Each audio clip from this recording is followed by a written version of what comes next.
Le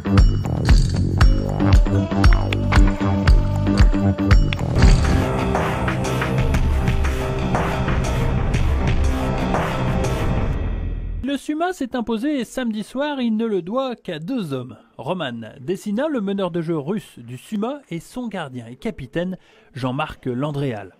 Decina, car il a inscrit encore 3 buts samedi soir, ce qui a grandement aidé une équipe du Suma quelque peu chahutée par une belle formation de Carpentras. Le soviétique se chargea tout d'abord d'ouvrir le score à la fin du premier quart-temps par le biais d'un coup franc magnifiquement exécuté.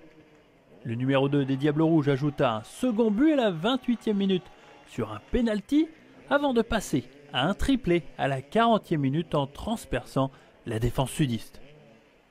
De l'autre côté du terrain, Jean-Marc Landréal se chargea de tout repousser et les tentatives furent nombreuses du côté de Carpentras.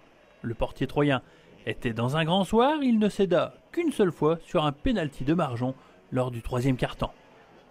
Julien Lenoir ajoutera un 4e but à 10 minutes de la fin du match pour clore le score et permettre à son équipe d'ajouter un second succès dans ce championnat élite. Je pense qu'aujourd'hui les jeunes se sont bien battus, on va dire que c'est en train de se construire gentiment, Genia fait du bon boulot, c'est en train de se construire, on voit des actions qui travaillent à l'entraînement où ça fonctionne, c'est vrai. Quelques interrogations subsistent toutefois sur le jeu du Suma, si dépendant de Roman Decina. Averti plusieurs fois samedi soir par les arbitres, le Russe a pu apercevoir du banc la difficulté rencontrée par ses partenaires quand il n'est pas sur le terrain. Il faut que les jeunes autour soient conscients qu'eux aussi ils ont leur pierre à apporter et c'est à eux de prouver un petit peu leur valeur. Avec 5 buts le week-end dernier et 3 samedi soir, Roman Decina reste toutefois l'arme numéro 1 du Suma pour peut-être accrocher le titre cette saison. Comme je dis, le titre n'est pas loin, c'est un atout parce que, comme on disait dans le temps, à Neuville, leur terrain, c'est favorable pour eux. Nous, aujourd'hui, le terrain il est favorable pour nous.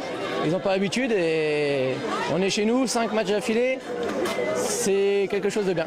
Premier élément de réponse pour les Diables Rouges le 17 septembre. Les Troyens accueilleront Neuville et sauront donc avec certitude s'ils ont les armes pour continuer à penser au titre.